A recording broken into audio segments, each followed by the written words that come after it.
আসসালামু আলাইকুম এভরিওয়ান, আপনারা সবাই কেমন আছেন? আশা করি ভালো আছেন। তো আজকে আমি খুদের ভাত রান্না করব, তার জন্য এখানে ভর্তার আইটেমগুলো সিদ্ধ করব। তো একসাথে আমি গিয়ে আলু, ডাল আর ডিমটা এগুলো একসাথে সিদ্ধ দেব। তিনটা একসাথে সিদ্ধ হয়ে যাবে। তো আমি কিভাবে করছি সেটা আপনাদের সাথে শেয়ার করছি, আপনারা দেখেন। তো এখানে আমি হাই হিটে দিয়ে দিয়েছি, আর এখানে আমি খুদগুলা ভালো করে ধুয়ে নেব। একদম ভালো করে ধুতে হবে, কারণ অনেক সময় নিচে বালু থাকে, তার জন্য ভালো করে ধুতে হবে। তো আমি ভালো করে ধুয়ে নিয়েছি। তারপর এখানে কড়াই দিয়েছি। কড়াইতে আমি তেল দিয়ে তারপর এখানে পেঁয়াজ আর রসুন কুচি দিয়ে দিয়েছি। তো দিয়ে এখানে আমি আমার স্বাদ মতো অনুযায়ী লবণ দিয়ে দিচ্ছি।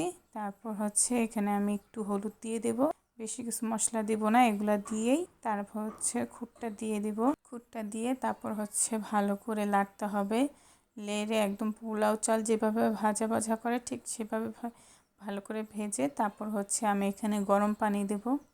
তো এখানে এগুলা করতে করতে আমার এখানে এগুলা সিদ্ধ হয়ে গেছে। দেখেন কত সুন্দরভাবে সিদ্ধ হয়েছে। তো আমি আবার চলে আসছি, এটাকে আবার একটু নাড়াচাড়া দিয়ে তারপর এখানে আমি পানি দিয়ে দিব। মানে প্রায় আমি 1.5 লিটার পানি দিয়েছি 1 কেজি খুদের চালের সাথে। তো দিয়ে তারপর ভালো করে আমি নাড়াচাড়া দিয়ে ঢাকনা দিয়ে ঢেকে কিছুক্ষণের জন্য রেখে দেব। তো যখন বলক আসবে তারপর আমি কিছু কাঁচামরিচ নিচ দিয়ে কেটে নিয়েছি, এগুলোও দিয়ে তারপর আবার ঢেকে রাখবো। তারপর বলক হয়ে আসছে। বলক হওয়ার সাথে সাথে আবার একটু লাড়তে হবে, না হলে নিচে লেগে যাবে।